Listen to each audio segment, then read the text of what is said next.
A3, 8 magnitude e ardhquake Struck në ardh Gjirokastra Municipality. Gjirokastra District. Southern Albania. Albania to dau on june 08. 2026822, 57 lotësaltime. Or on june 08. 2026820, 56 utërcë. Asë reportet bëthe e mësëcë on its website. The e ardhquake vas lotësatet at average of depth of 5,0 belov the surface. At ordinates latitude 20, 17. And longitude 19, 98.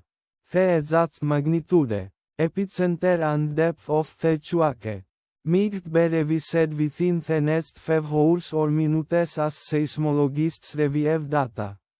And refine their calculations. Or as other agencies issue their report. Thousands or cities near the epicenter include Kurvelesh. Qarku I Gjirokastras. Shqipëria Jugore. Lotësatet 10.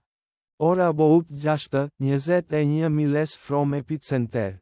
Qendër Tepelena. Qarku I Gjirokastras. Shqipëria Jugore. Lotësatet 13. Ora about 8:07 miles avau.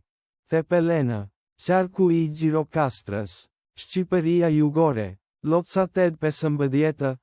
Ora about 9:32 miles avau. Gjirokastër.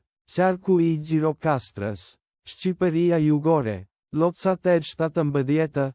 Ora about 10:05 miles avau. The recommended source of action is to be vigilant for possible aftershocks that may occur. The weather forecast for the area near epicenter today is expected to be partly cloudy throughout the day. Wind speeds of up to 2 from the west-northwest. Let us pray that this earthquake will not have a major impact on our brothers and sisters there. And that there will be no more earthquakes. Amen.